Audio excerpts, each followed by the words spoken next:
Okay, starting in 3, 2, 1. So if we lived in a perfect world, we would always support this particular thing. In a perfect world where everyone is adequate, is liberal, and understands people, and basically minds their own business. Unfortunately, we don't live in such a particular perfect world, and we cannot guarantee for everyone that this will be an adequate and okay experience, or whether or not in the worst cases, this doesn't lead to, for example, you being exiled, you being harmed if you do these particular things, or just lose out your support structure. Let's get into the comparative that we're going to set up. Notice that since this is opposed motion, we just deny this specific thing. What does this mean? This means that in movies, we can still showcase, good aspects of gay or LGBTQ characters, right? We can show good characteristics about them. We can write good characters. We can talk about the struggles that they go through. We can, even to a certain extent, still talk about coming out, right? Like the motion says focus, right?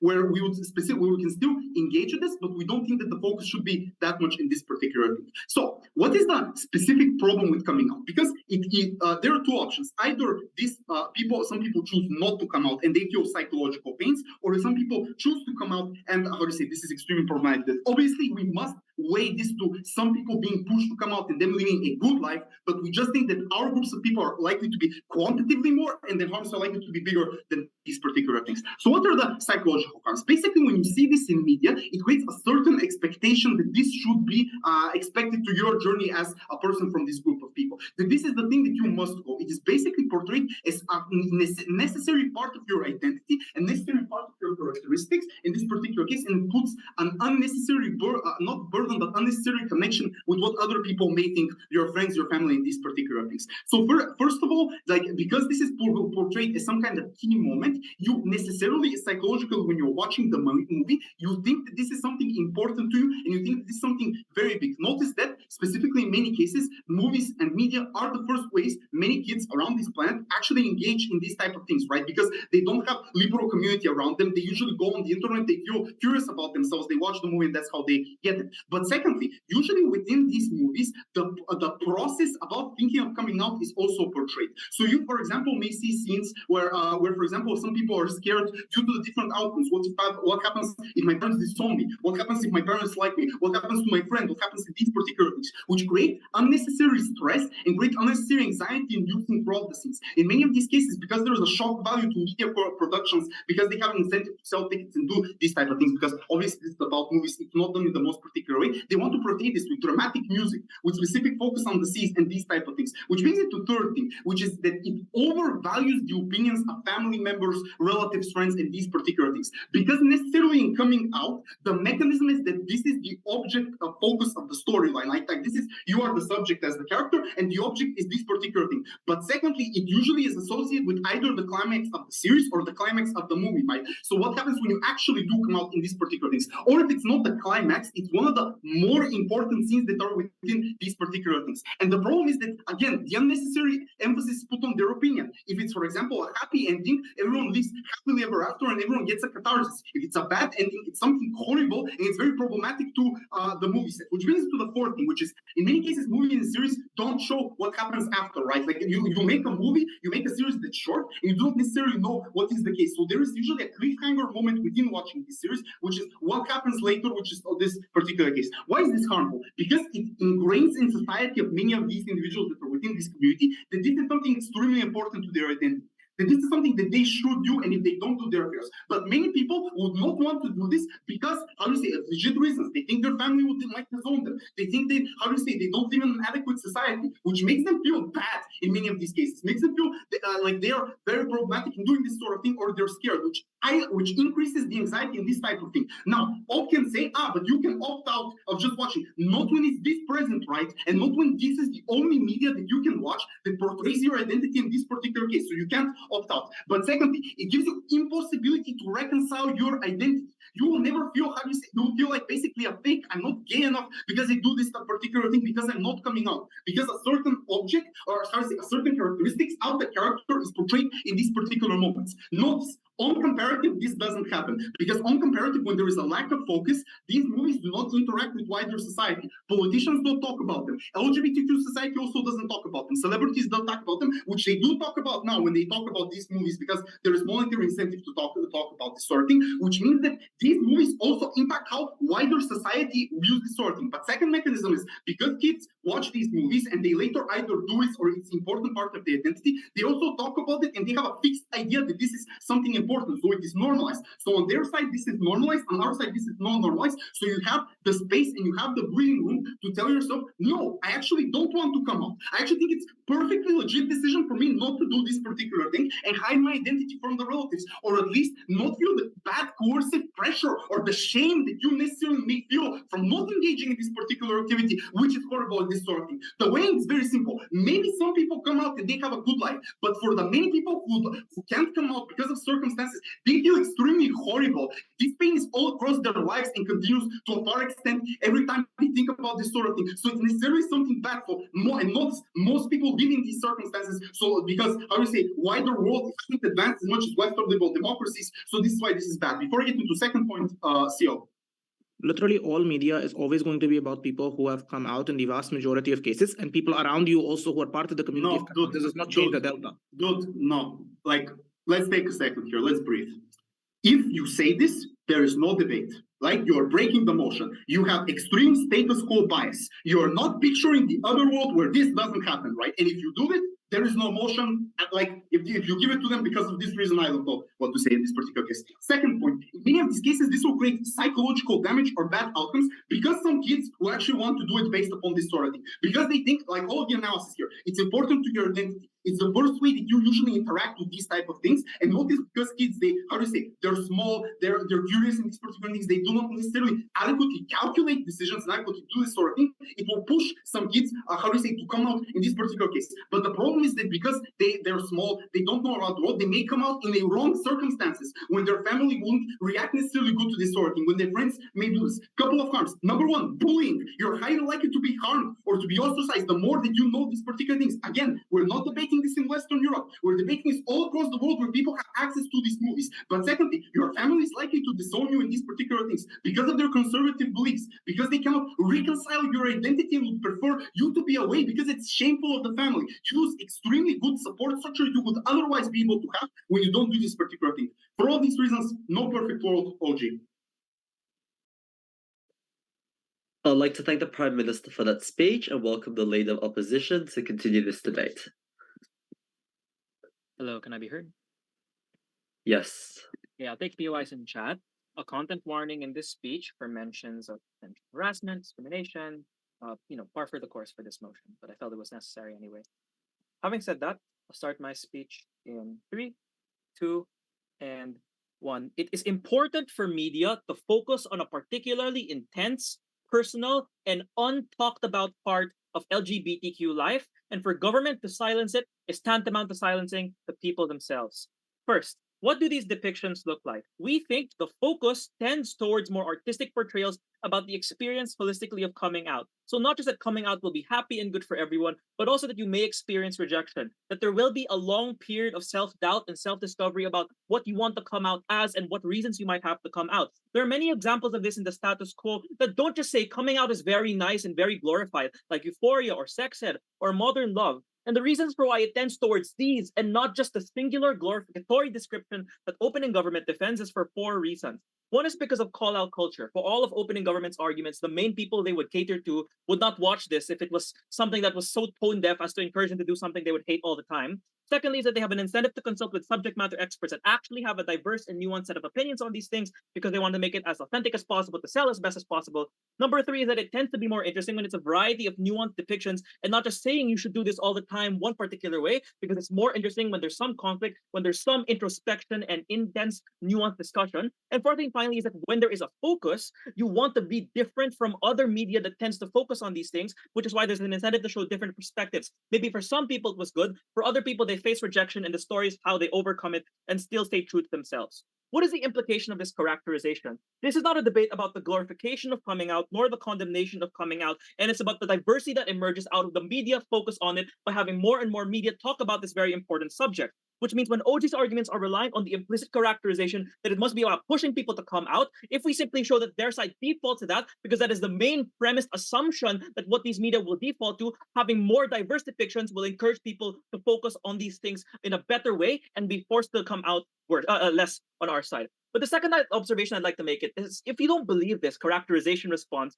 consider that this is at minimum a very marginal increase in pressure into a form of media to the many pre-existing pressures. There are 4 such pressures. One is that you feel trapped and guilty. You feel like you're lying and hiding behind yourself even without this media. Number 2 is that there are many expressions of identity that are necessarily public that are vital to your feeling safe in yourself, like dressing for the gender you feel like you really are, or being called by the name that you feel like you really are. These are necessarily public, which means maybe there's no existing pressure, maybe there's no pressure, additional pressure from Gov, but there's still a massive amount of pressure, and hence the debate should be weighed on who makes it easier to come out, and opening government has no answer for that so far. Our first argument is quite simple, that media depictions are incredibly important, and the premise upon which this is stood on is that coming out is an intensely personal, scarce, and for many, a very integral part of being lesbian, gay, trans, and bi. There tends not to be a lot of literature on this by this construction, and there also tends to be a taboo around this. That is, if you come to talk with this about other people, it tends to be implicating, it tends to imply that you might be coming out yourself, which is why it's so hard to talk about.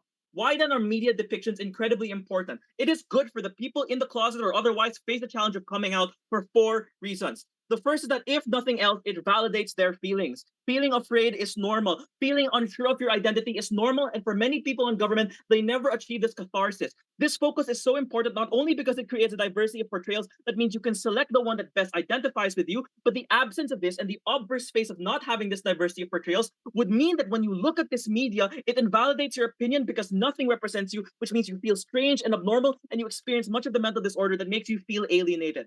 The second reason for why this is good is because it creates community. That is, it creates fandoms around this media. It creates people that support and understand this media, which one develops a veil of illusion. You can talk and engage with these topics and understand with these topics more without being implicated. You can just be a fan of Glee or of Euphoria instead of being potentially at risk from your family, which means you can better understand these topics yourself. But you also don't feel so alone. Other people feel the same way. Other people have the same experience as you, which is deeply important, particularly for a particularly isolated group of individuals.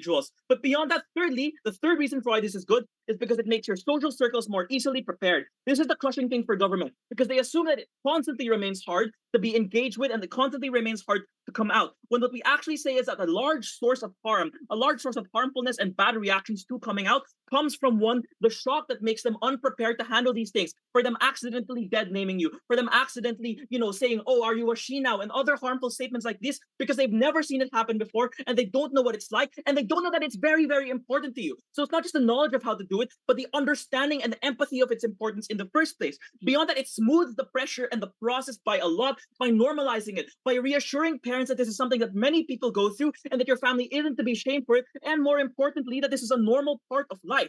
In addition to the fact that this, persuades a very large amount of the majority that aren't immediately predisposed or at the very least aren't outright hateful, maybe subtly hateful, but are still willing to potentially watch this media, which is about 50 to 60% of parents. This is also substantially more persuasive to the conservative and Republicans who might never be swayed by anything else. Because one is this could be anyone. This could be your kid going through these struggles. But secondly is that it appeals to a particularly primal fear that you might be doing damage to the person you love the most. And hence, as a direct result of this media is particularly convincing due to its focus.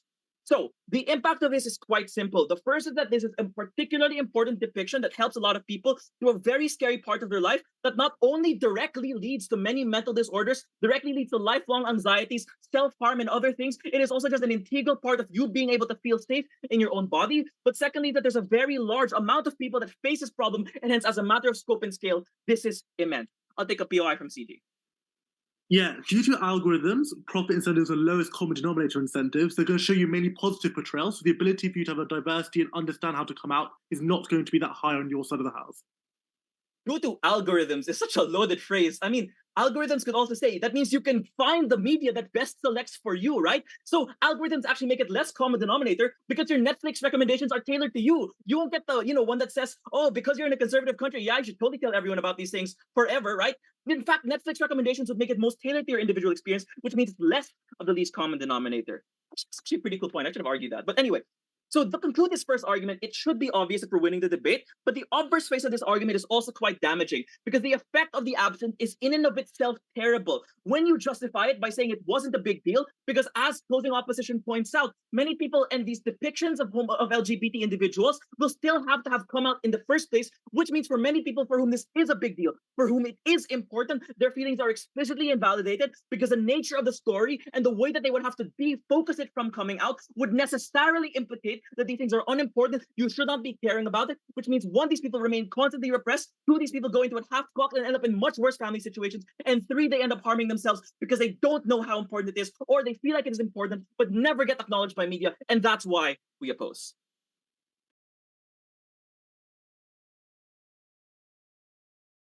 I'd like to thank the leader of the opposition for that speech and welcome the Deputy Prime Minister to continue this debate.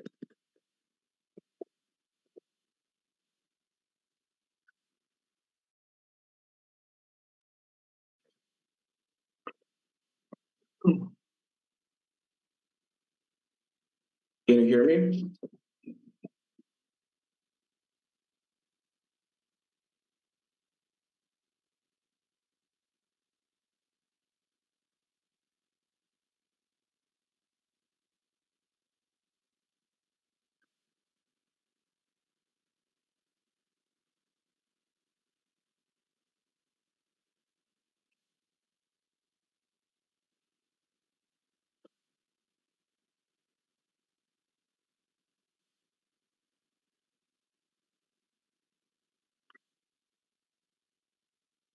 Let's firstly talk about the nature of this medium. I think by its nature, because it's something that is not as prevalent, as in it is not necessarily to the prescription and ideas of the majority of the population, by itself, there is a more limited media time all over the place, meaning that big studios rarely make gay movies or like movies with big gay characters and things like that. A lot of people, like for example, in Hollywood, like to make less controversial movies in order to appease markets such as China, where things like that are literally banned and like generally appeal to international populations and stuff like that. But also like generally, it's a small part of the population that is disenfranchised that has like generally less of a voice to pressure like these big studios and like even indie makers to actually make these movies. So a lot of the times it's very hard to gain the funding and the ability and the opportunity to create a movie like that. And I think why this is important. It is important because this limited media space necessarily trade-offs with other messagings that are just as important in terms of validating LGBT people's feelings and preferences and things like that. You can talk about messaging such as bullying. You can talk about realizing your own identity, a personal experience that is completely not necessarily connected to coming out. Like I would generally like to reject the idea that is absolutely true for every LGBT person out there that they would like to come out and that this is necessarily something that's important. It is based on the false perception that we need to validate our own feeling through others' people's, which puts you in a position that you are vulnerable to these people's opinions. And when these people's opinions are not what you have necessarily expected and they let you down, your own parents, your own family, your own friends, you experience extreme trauma, your life is ruined. I'm going to later on explain to you why that is likely on our side of the house. It also trades off things such as like relationships problems that LGBT people talks about, or historical figures that were LGBT that are important. And all of these are like normalizing messaging, helping people. So validating LGBT people's emotions can be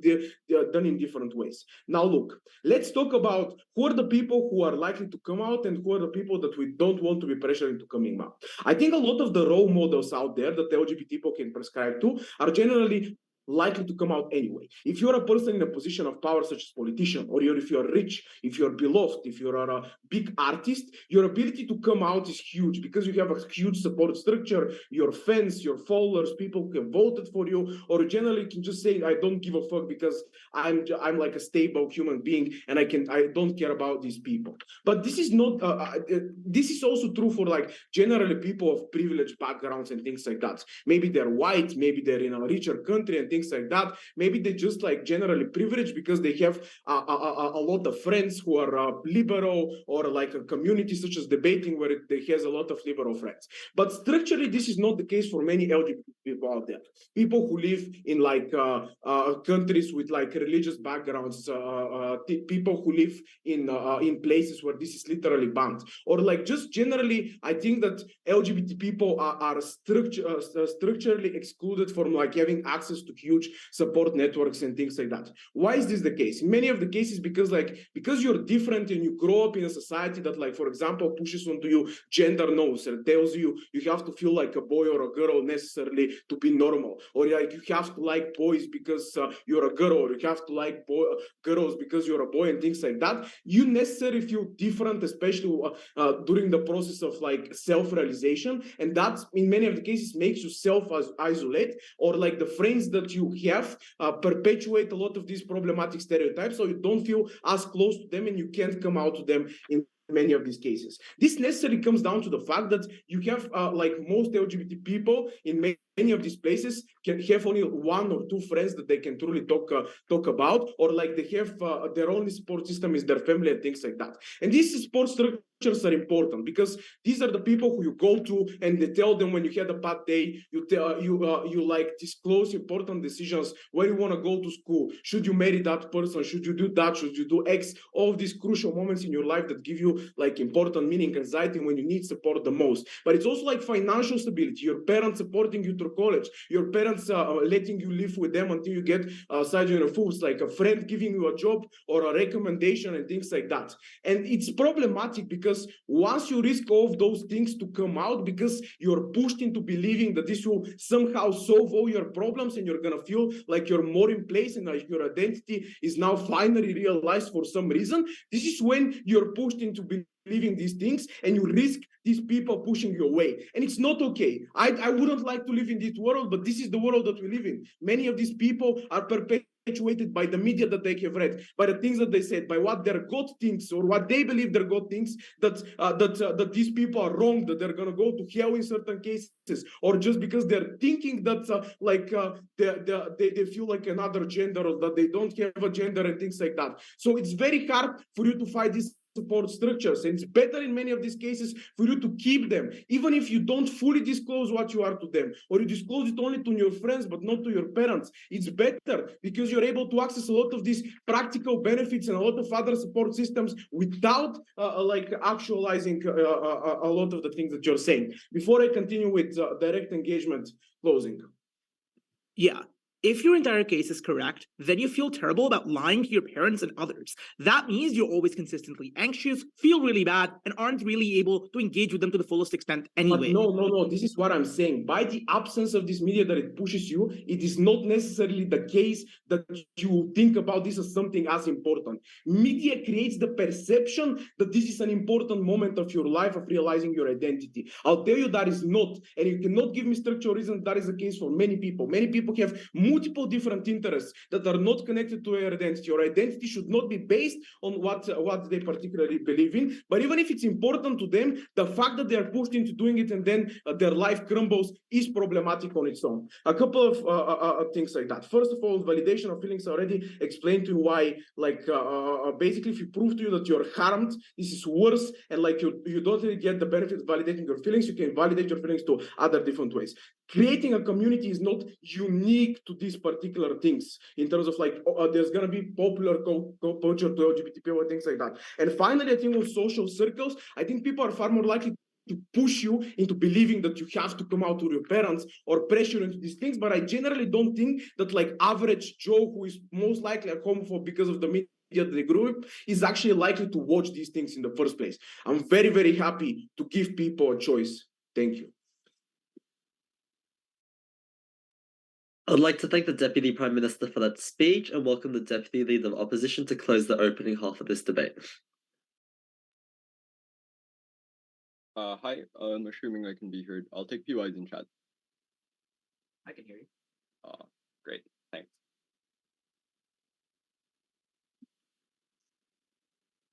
To an extent, Gov is right. The experience of coming out for many is one of the most terrifying and emotionally draining ones in their lives, and one that many people might actually want to avoid. But the problem is the reasons for why they want to avoid that experience are never explored in a world without the focus. Because the assumption is that these people are being cowards. Because the assumption is that these people don't exist to begin with. Because you never get details about what the experience is like. You never get portrayals of the heartbreak, of the regret of coming out. You never get an understanding for why these people are hesitant, and thus you assume it is easy for all gay people to exist, and that they ought come out in all those instances. The reality that Gov misses is that for the vast majority of LGBT people, it is an experience that they must eventually confront, whether it be to friends, family, coworkers, etc., because it's impossible to keep hiding your identity to the people you love and feel secure in those relationships, even in the most conservative context where this might be limited to your most personal and confided ones. The question of this debate then is how we can smooth out that experience for them. Clearly, it's a question that only OO has an answer to. Three things in this speech. I want to first trivially observe how marginal the Gov case to this point is.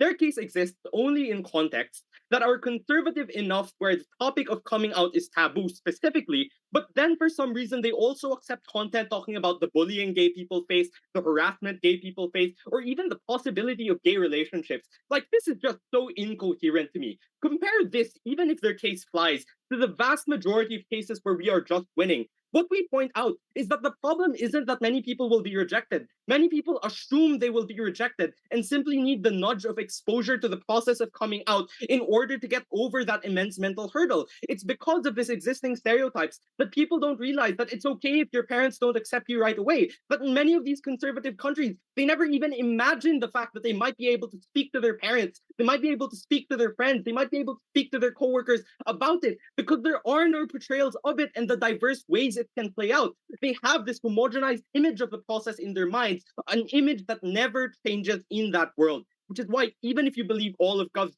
material, none of it makes sense in the context that matter. The second question I want to ask is, how is this content received by people in the process of coming out? Because the extent of Gov's case is to say that this pressures people into closet and shames them into coming out. This falls on a few grounds. First, it's obviously predicated on these portrayals solely depicting the outcomes of coming out as good and fairy tale X, which is the only world in which this pressure would be to come out in all instances, and it's clearly one that's ridiculous. As we explained from David, no response from DPM, it's incredibly unlikely to be the case that these portrayals are dominant, both because of the existing incentives of media companies to compete on the accuracy of experience and the diversity of experiences represented, and because, secondly, it's not accurate to the actual experience of gay people in progressive countries. Like, even if you show these conservative countries, you will face cancel culture if you do it poorly and you do it wrong.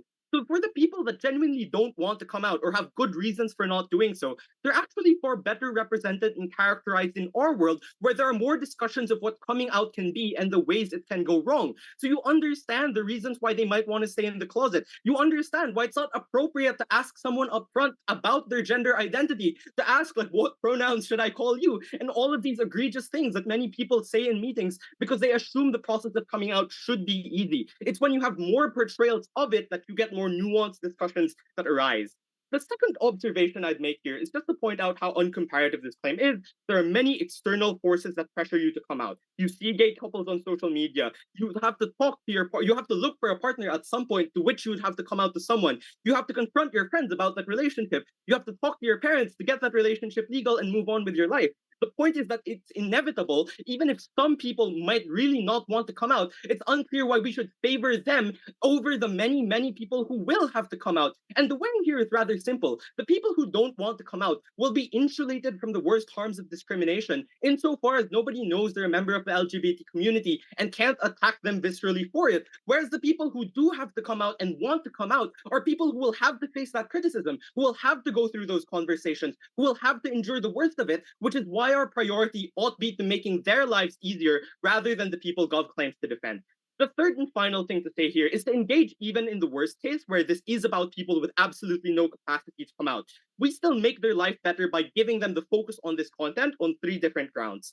The first is we give them the ability to express and engage in their identity and access communities without having to come out, and yet talk about the process of coming out. So fandoms, public discourse, social circles, where you can be seen as a fan rather than someone who is implicitly talking about the experience of coming out because they are gay. There's no underlying assumption that you're a gay person, which allows you the freedom to ask other people about this experience, to ask, what was it like for you? Was the movie accurate to what it meant for you? And I want to note, their analysis that this can exist for other forms of gay media clearly doesn't fly, because the focus of these people's lives and the thing that is keeping them down is specifically the process of coming out. So they already know what discrimination is like. They have other metrics for getting that. You don't address the need these people have. I'll take OG before moving on.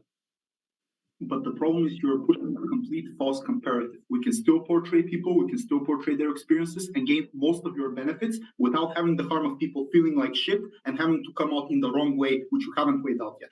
No, I really don't think you get this. Like, the thing that makes them feel like shit is not the constant surrounding of the content. It's the fact that they see something they could have. They see it once in one movie. They cling to it forever. Like, you watch one gay love story, and for many people, that's the thing you identify with. The problem on your side of the house is you only have that one. You create one expectation of it without alternative understandings of how else it could play out. So if the problem is that these people feel like shit because they set expectations for themselves, you still give them something to set expectations on, but never something to correct those expectations on, because there's only ever one or a narrow set of presentation you afford them. The third and most important thing to say is, even in the instance where they can't come out, they at least are able to evaluate those preferences in a better way because they see what coming out can bring them, rather than just having conservative narratives, which is the case for many of these people, being the primary thing dictating what they think coming out will be like. So if it's true you live in a conservative state, many of your assumptions are built on unfounded things about what it's like to come out. You're told that you're going to go to hell immediately. You're told that you're going to be rejected immediately. You're banned from all family gatherings. And many of these things simply aren't true, even in the worst contexts. And the problem is that there's no way to challenge that assumption that keeps people down and gives them a very real anxiety through all moments of their life. At the end of this speech, it's clear, regardless of what kind of content, what kind of portrayal you think this emerges in, we are by far serving the most important actors in this debate, the people who will have no choice, the people who will have to face the tough conversations. For those reasons, opposed. I'd like to thank the Deputy Leader of Opposition for that speech and welcome the government member to open the closing half of this debate. Okay, I prefer audible POIs, please. Okay, starting my speech in 3, 2, 1. Two things opening misses that we'll fill in. Firstly, what is a positive alternative that is presented on our side that deals with the O case? Secondly, why this is bad, even in liberal communities, why it harms even those people, because it lacks the ability to show fluidity of identity, right? Firstly, on alternative narratives. So I think that OG is really thin on what the other types of presentation is, and OO is very uncharitable, right? Clearly, I think there's going to be presumably a similar amount of content that is LGBT in the society, and this is also not just about media, remember, it's about narratives, but it's about what does that look like that's missing so far, right? I think this is important as an OO.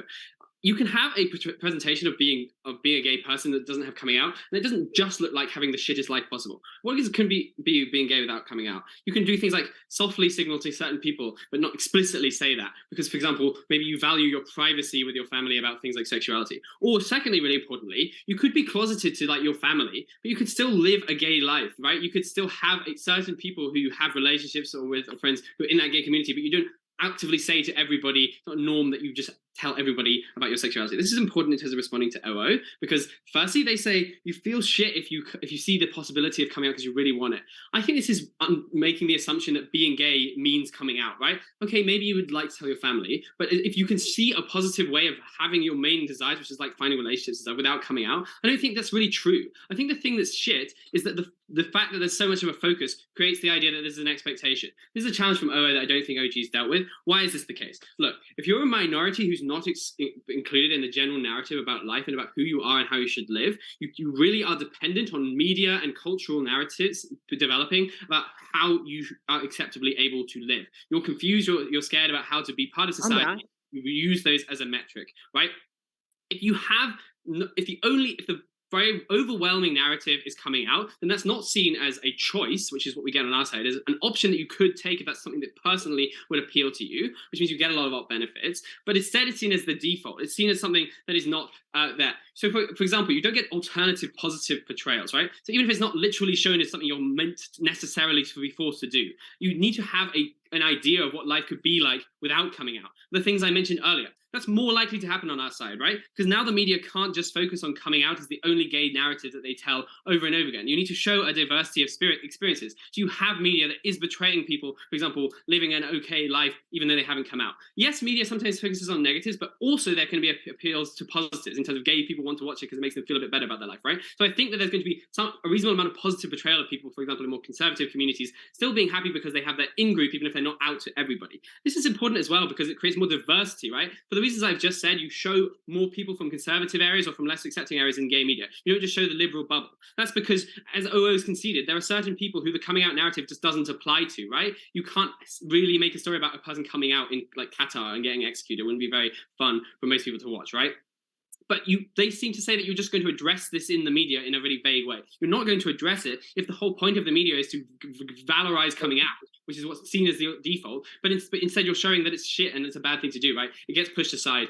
Only get on our side, which is how you get choice, which is why people feel agency. another reason that you get pressure on Gev's side is because even if gay people recognize, on op side, even if gay people recognize that this isn't a choice, you get shitty stuff about your family, right? This is something that isn't given as a mechanism from OG, and it's really crucial, right? In the semi-liberal communities, you can often have an expectation because you have coming out as the main media that straight people form, that's something that they should expect. So, for example, your mother, even if they're semi-accepting of gay people, they're going to feel upset with you and annoyed with you if you don't tell them that you're gay because they think, well, that's the thing that you're supposed to do if you have this loving relationship. That's what media is showing. Is you must not trust me properly because if you're not coming out to me. That's bad for two reasons. Firstly, I already said, some people just want to be private about their sexuality, and this prevents them from being able to do that.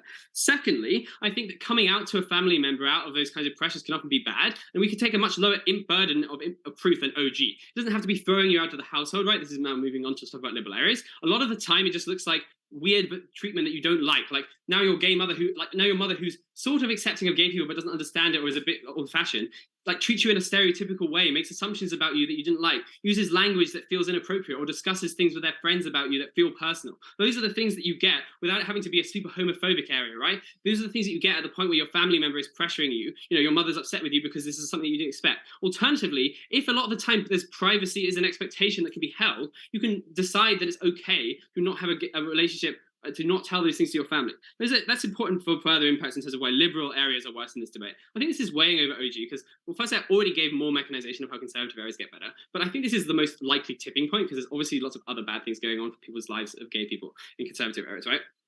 So, but liberal areas are getting particularly worse for two reasons. Firstly, heteronormativity. This relates to the thing that I just said, right?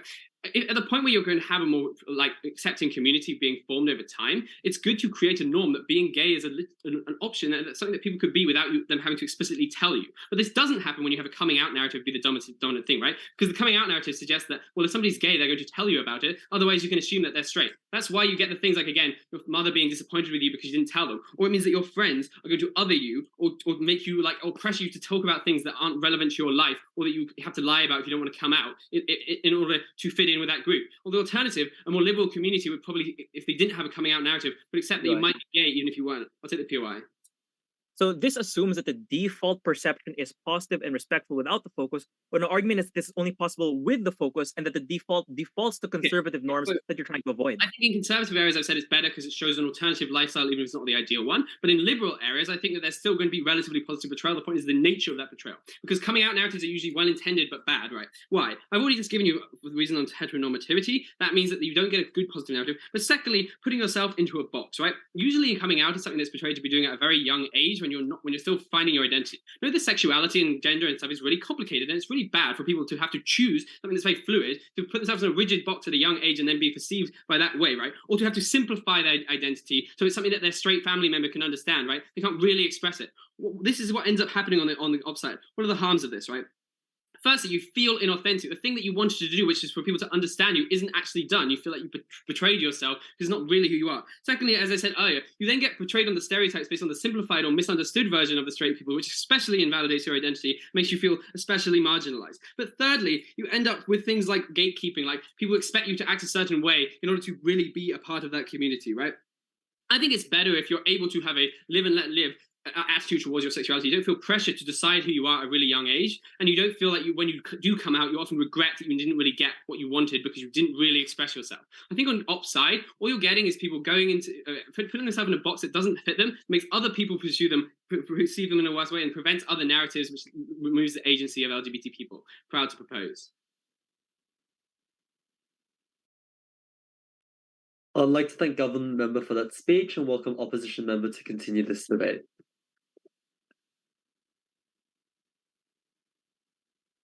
Hello, am I audible? Yep. Resume, yes. All right.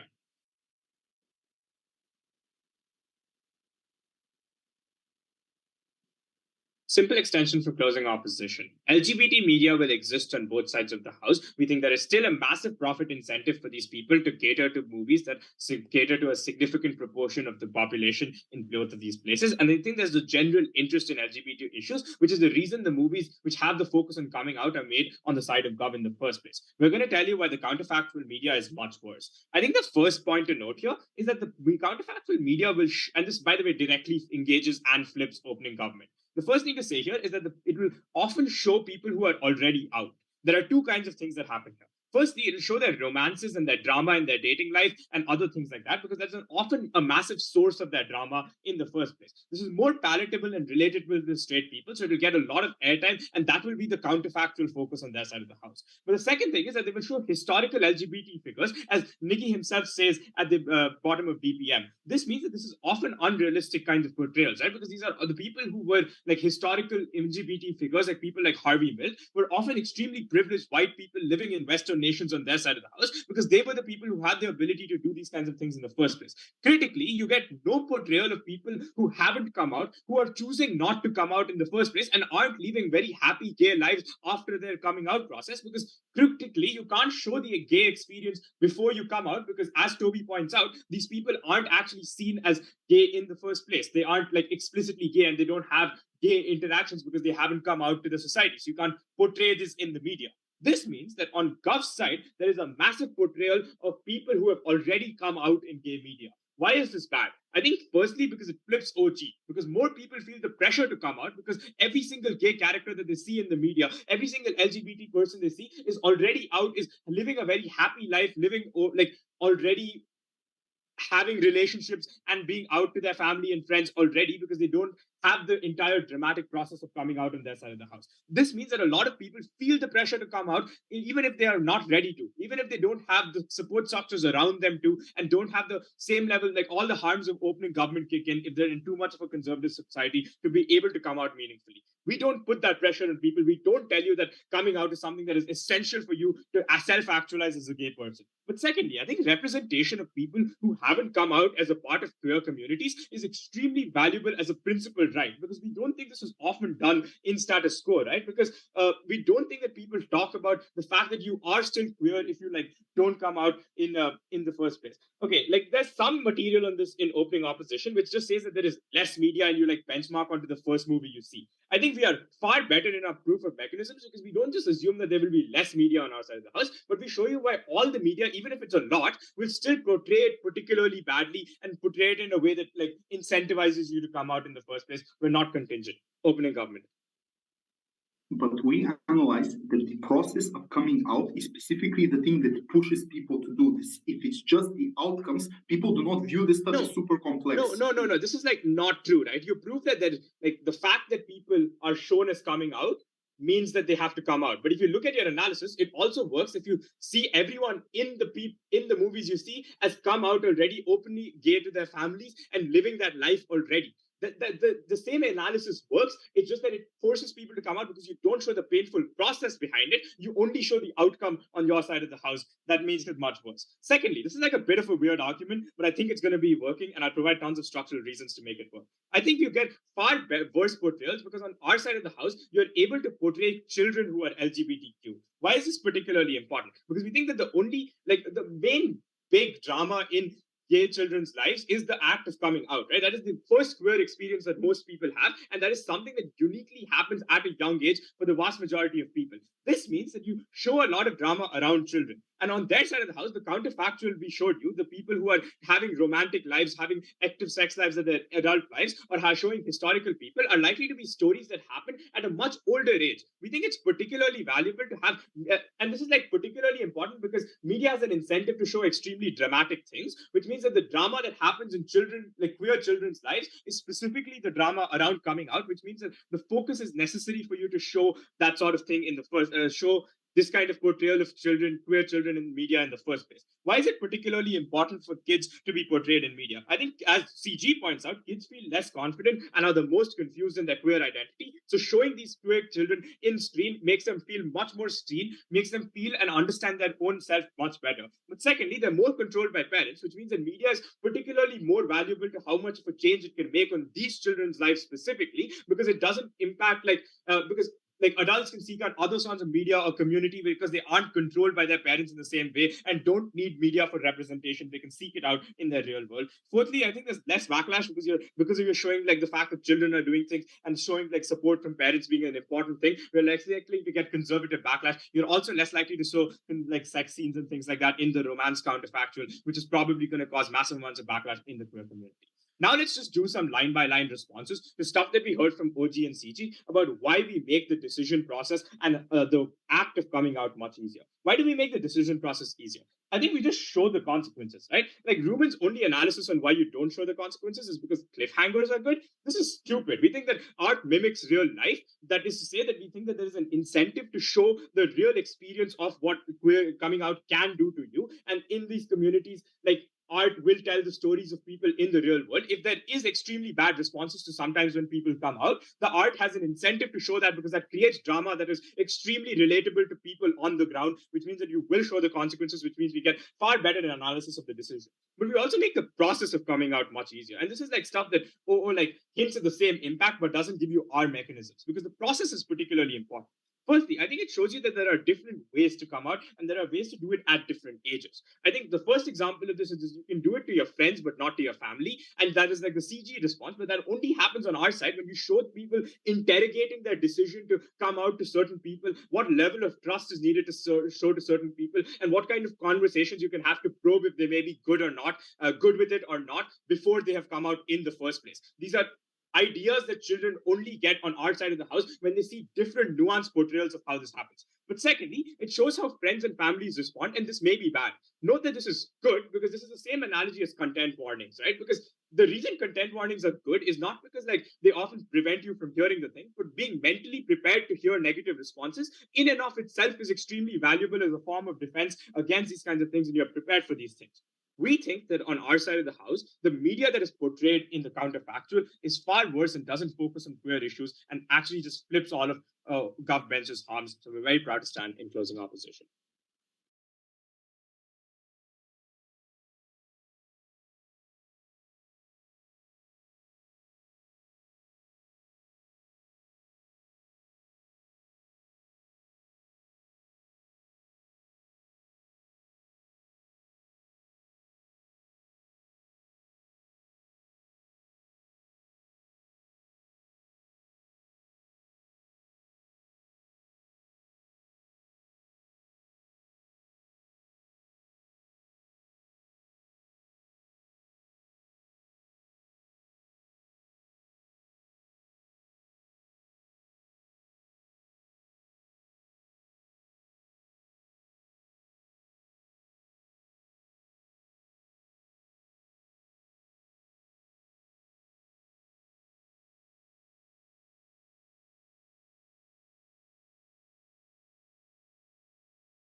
to thank Government Whip for that speech and welcome Opposition Whip to conclude this debate.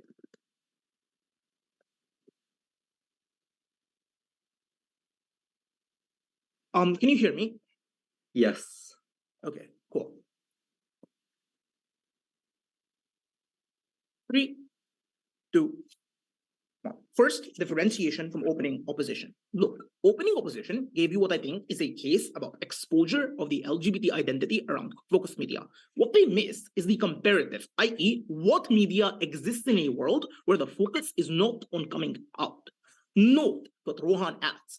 Rohan told you that the likely kind of media that you get on their side is obviously media which depicts gay people that exist. The reason for this is there's many woke people around, obviously, and therefore you get media that depicts them. But this is crucially only after the fact, i.e., the only media you can get is media that tells you you've already come out and therefore this exists. What this is likely to look like? This is probably media that is about historical figures, people who were gay in the past, probably some war and other kinds of things, or things like drama and romance, which people tend to opt into in the vast majority of instances. Notably, these are unlikely to focus on things like struggle and other things, which means that you are likely to focus on the romantic or dramatic aspects of an individual's lives at the point where you don't engage in this. This crucially mechanizes an important thing, which is just that the representation that opening and closing government want to talk about doesn't exist, i.e., the counterfactual is still that the kind of media that you see, that the people around you, and the way you watch media, every single thing about you is still those who are already gay and are out and loud and proud. This means that when I view a movie and I am gay, I still do not see it as something that is representative of me because I am not living that life. It is a false narrative that is necessarily spread. Note that this is different from OO because opening opposition at best says, guys, maybe you will get some degree of identitarian pushes, and they say, guys, you're going to get 1 or 2 coming out movies. CG says this is a knife. I just don't think so, right? Because we're fine with saying there's one movie about coming out. We're just telling you that the movies that replace this, the other 30, are obviously already about people who have come out because you cannot structurally have movies about the process before it because you do not know these kinds of lives because obviously this movie will not make a drama. Secondly, Prahan adds a pretty crucial frame, which is just why it's unlikely to talk about teens and others. The coming-of-age stories that CG mentions are the exact stories that we likely get significantly more, because when you discuss the process of coming out, it's often an 18 to 20-year-old who's quite confused about their identity. That means you get discussions around narrowly tailored age groups, which are likely quite good. No, the opening opposition says, guys, we get discussion about identity. We specify this to particular age groups who are particularly relevant and are likely suffering the most. That means they're quite different and often add a significant amount to opening opposition. What does closing government give you? Their first extension is, guys, we're going to have a lot of individuals and you're going to be able to interrogate the idea of being able to come out significantly, right? The first thing I want to note is that I'm just very unclear how this is gov ground, right? I just think this is up ground if you come out with some individuals. Note that when you have a variety of media that focuses on coming out, you are likely going to focus on family and friends. You're going to talk about, hey, maybe these are groups you should come out to and these are groups you shouldn't. That means you likely have significant representation on our side of the house on these exact processes. The kind of thing that you engage with in finding an in-group is uniquely possible on closing opposition rather than closing government. Secondly, though, I'm just unclear why they get the narrative that they want, which is, guys, you're going to get a lot of soft signaling on other types of things. Firstly, I'm just unclear what incentive the media has to make these kinds of things. Media is largely profit-driven. They want dramatic stuff. They likely want things that are loud, proud, and often have significant numbers of viewership. That means that soft signaling, or just the idea, guys, you can live a small secret life, is not something that the vast majority of books want to depict, because they recognize that the mainstream audience, which they often want to cater to, but they have a profit incentive, likely doesn't want to watch this. That means because the narrative isn't catchy and it's unlikely to exist, you just never get this kind of depiction. Crucially, this means that the first part of closing government extension either only exists within our world, where you can depict coming out to some extent, or it does not exist at all because the media isn't catchy enough, because it's not something that the average stockholder wants to represent. The second thing they say is, guys, family and other expectations change within liberal areas. I have like a few responses to this. Firstly, this is better than the comparative, right? Because you at least discuss in media, and your mother is probably watched, hey, maybe my child is not coming out to me because they don't necessarily feel completely trustworthy. That means that at the very least, you get some information about this. Secondly, though, we think other narratives exist, and this is really, really important, right? Obviously, in the vast majority of instances, your parents were heterosexual, and that means that they expected that the way they engaged with their parents, the fact that they talked about their relationship with their parents, was a sign of trust. So other narratives already meant that you did not want to engage with them on the comparative, but that they already placed these kinds of pressures. That means that you always see your family as something, hey, why didn't they talk to me and all of that? Which means this is broadly symmetric. The only question that we change on our side is when this media is more existent. You talk about, maybe my child is completely comfortable. Maybe I should give them space. Maybe I can understand the processes that they went through when I internalize and learn about this media, so I'm likelier to think about it. That deals mostly with closing government. I only want to give one more response, which was, guys, you have other narratives so you can learn about NGOs and other things. Two things. One, I'm very unclear why NGO narratives are important, right? NGOs are very tiny, often don't have much control over narratives, but media is big. It's likely going to be the thing that the vast majority of individuals watch, so you're unlikely to be wanting to engage with it to the extent that the closing government wants to talk about. That means the vast majority of your identity is probably shaped by Netflix, probably shaped by YouTube, because you watch this to a much larger extent than the NGO that they wanted to talk about. Let's deal with opening government. Opening government has a few pushes. The first push they have is, guys, there's other types of media that you can engage in. The first thing to say is that I'm just very unclear why you're going to watch this other type of media or why it's created. Note that the process of coming out, like they say, is dramatized. It's huge. So you're likely to want to watch it on the comparative because it has a large profit incentive. Secondly, I just think that means that the kinds of media you get in either world are quite dramatic, which means you should focus on other mainstream topics. This looks like gay romance. This looks like historical figures who many people want to talk about, which are often the conservative white men, which likely is the comparative that exists on opening government. I'll take opening government before I do a second piece of engagement with them. Wait, even if you're right and outcomes push to come out sometimes, this happens in relatively small situations since outcomes are very unclear, whereas the process is 100% clear and 100% you'll get the message for this. Right. Let's then talk about the second part. The second thing then is why you are likelier to come out within their world and why you don't know anything about coming out on the comparative. The first thing to say is when I watch media about literally everyone in my community is having come out, that means the only way I feel included within the community is when I have come out, i.e. I feel like the only way for me to live the truth as a gay person, the only way I relate to literally everyone within the media I consume, you often want to role model yourself after them, which means you engage in it. Secondly, outcomes are very, very clear because you recognize these people are happy. They're living a life. They're quite happy and satisfied with the way they're engaging. That means outcomes are crystal clear within their world and are often quite terrible. Thirdly, we would say that the comparative is that you obviously don't demonstrate things like bullying and other things on their side of the house. The reason for this is quite simple. Obviously, this is stuff that one is intrinsically linked to coming out, but secondly, if you are able to target this, I think the problem that exists within their world is that it's intrinsically linked to coming out in the vast majority of cases, so you're unlikely to be able to depict the full extent of this, which is probably a lot more problematic. The last thing they say is, guys, you can have good relationships without this. One, I think this is just untrue. Structurally, if you don't discuss many important things with your parents, you can't talk about your relationships and other things. You often feel excluded, which means you cannot have these good relationships. I'm very proud to oppose. I'd like to thank Opposition Whip for that speech and thank all teams for what was an excellent debate. I'd like to also ask all teams to now leave the breakout room so that the panel can have a discussion. But good luck with your future debates. Thanks for the round, everyone.